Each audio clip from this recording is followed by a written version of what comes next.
लड़के का ऑरा बाकी सबसे बहुत भारी और तेज है, और अब इसमें एक ब्लेड जैसी काट भी है। क्या ये प्रभावित हो गया उन मॉर्टल्स के बलिदान से? तुम भी छठी राजकुमारी के लिए मरने आए हो?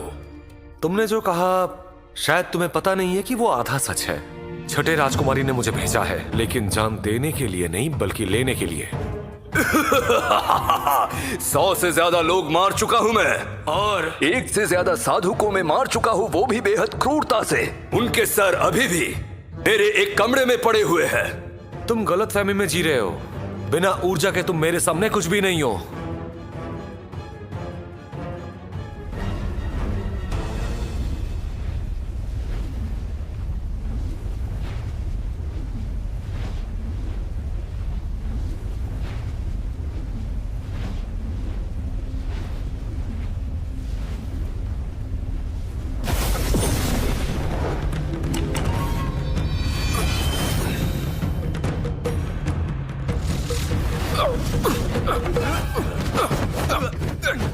बिना किसी गोली के इस लड़के की शक्ति फ्रैंक टेट के बराबर है।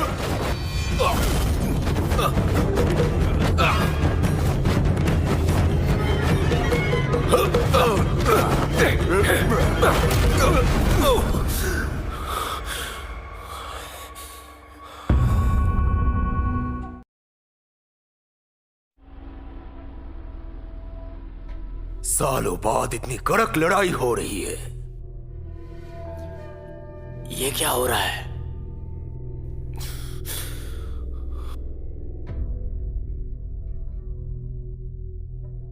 यार पागल है। इतने देर तक ये इस वजन को उठाकर लड़ रहा था। अरे छोटे, अब तेरी बारी है।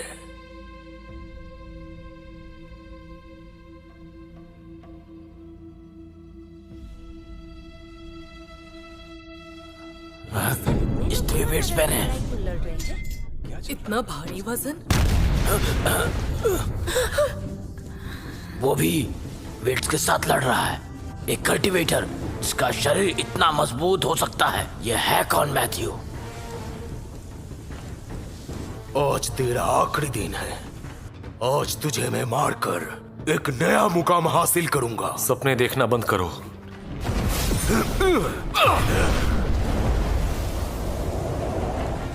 जब इरादा घुटमुट होता है घूसों से तो वो बनता है फिस्ट इंटेंट, और जब इंटेंट हो तो घूसे जीवंत हो जाते हैं। मैथ्यू के घूसों में रौंदते हुए जानवरों की सी हैवानी गुस्सा और मारने का इरादा। छोटे, मुझे पता है कि मैंने क्या खो दिया।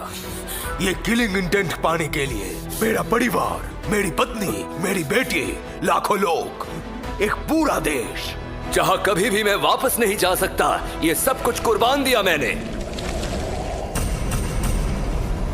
मैथ्यू, अपनी कल्टीवेशन यूज करो, कम से कम अपनी जान तो बचा लो। मैथ्यू, अपनी कल्टीवेशन यूज करो, कम से कम अपनी जान तो बचा लो।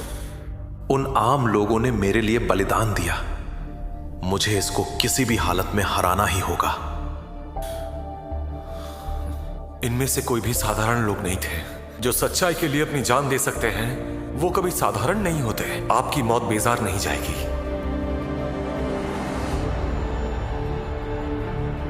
अपने लिए और इस दुनिया के हर मॉर्टल के लिए, इज्जत की एक सांस के लिए लड़ो। हार मत मानना। आम मौत मरने से बेहतर है इनकी तरह सच्चाई के लिए लड़के मरो।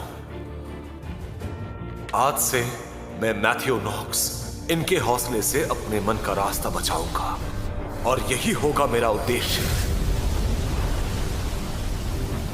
इतने कम वक्त में इसने मार्शल इंटेंट को अपने अंदर सम्मिलित कर लिया।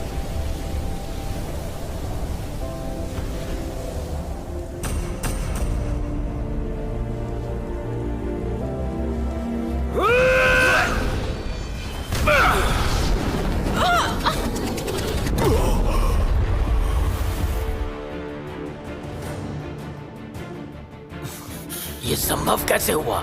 मॉडल्स के हौसले से पैदा हुआ इंटेंट रोक रहा है फ्रैंक टेट की उस रेंज को जो लाखों लाशों और धोखे से बनी थी। मैथ्यू, मुझे तुम पर गर्व है। बहुत बढ़िया, तेज चमक।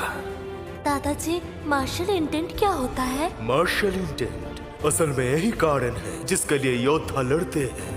तो दादाजी, आप किस लिए लड़ते ताकि हैं? तुम्हें कभी भटकना ना पड़े और हमारे परिवार के वंशज कभी परिवार को विनाश होते ना देखे और हमारा ऑरिस किंगडम कभी किसी के सामने सर ना झुकाए।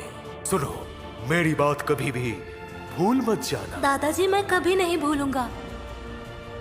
मैं कभी नहीं भूला, कभी नहीं। गुस्सा छोड़ देने के बाद भी। इसकी ताकत कुछ ज्यादा ही बढ़ गई है। क्या ऐसा हो सकता है कि मेरे साथ लड़ने के बाद इसने मेरी शक्तियां खींच ली हो? या शायद यही इसकी असली मार्शल इंटेंट हो?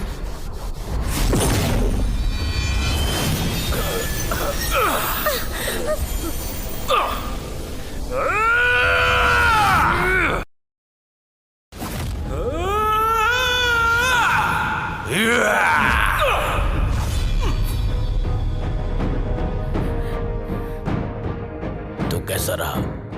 कौन जीता? लड़ाई कैसी थी? पता नहीं। उधर देखो।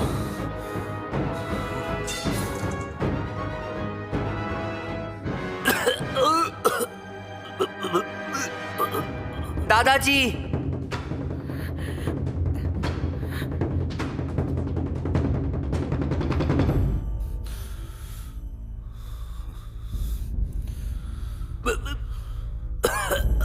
नौजवान, साथ में ड्रिंक करोगे? नहीं, जरूरत नहीं है, शुक्रिया।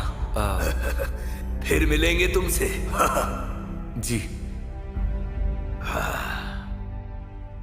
नौजवान मैथ्यू नोक्स, मैं आपको पूरा युद्ध महसूस नहीं करने दे पाया। ये शरीर अब बूढ़ा हो चुका है। एलेक्सर होने के बाद भी मेरी शक्ति अब खत्म हो रही है। नौजवान, मैं अपनी शक्तियां खो रहा हूं। नौजवान मैथ्यू, बचपन से ही मैं दादाजी के साथ ट्रेनिंग करता था। देश की शांति ही मेरा लक्ष्य था। तब लगता था मुक्का बादल तोड़ सकता है, तलवार देश जीत सकती है। उम्र बढ़ी और वफादारी मेरी पहचान बन गई।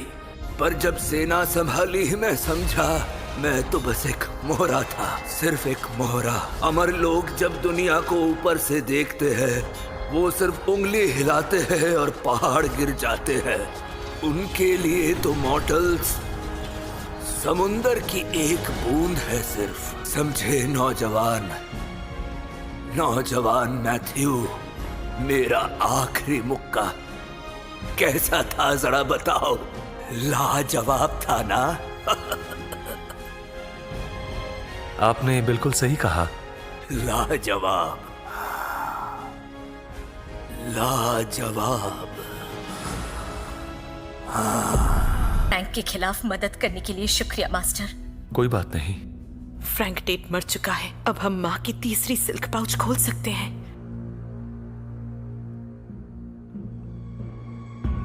इसके अंदर हो सकता है कुछ और भी महत्वपूर्ण हो। एलर किंगडम की सलाह। बेटी ग्रेस क्लार्क, तुमसे एक निवेदन है।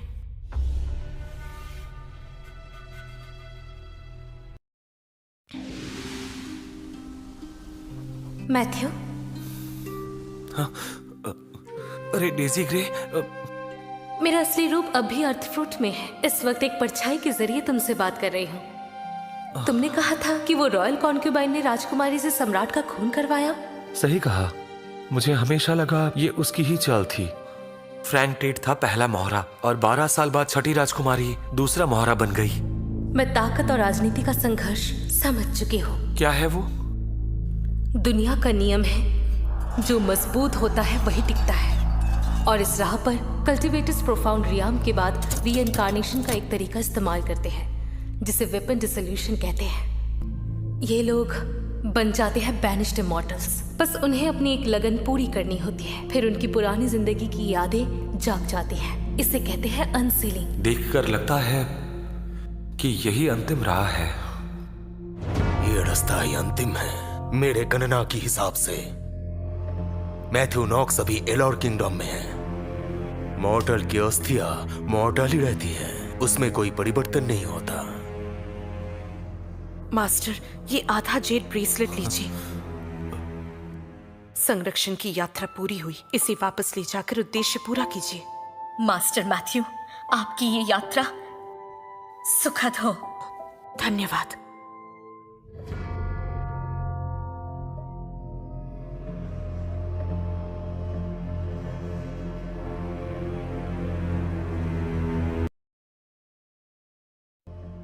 और इस किंगडम की राजकुमारी ग्रेस क्लार्क प्रवेश करती है। मैंने सोचा भी नहीं था तुम मेरी शर्तें पूरी कर लोगी। महाराज, ये मेरे पिता सम्राट का लिखा हुआ पत्र है और इस किंगडम का संधि पत्र और फ्रैंक टेट का मुख्य। कृपया देखें महाराज। आपके हाथों में जो फ्रैंक टेट का सर है वो दिखाया जाए। जी महाराज।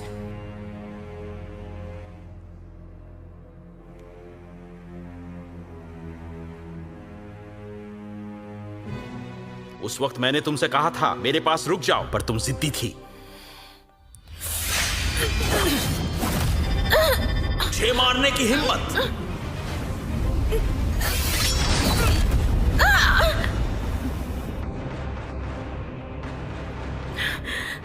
महाराज, मुझे पता नहीं था कि आप भी कल्टीवेटर हो। अब सजा भुगतो, यहां से जा नहीं पाओगी।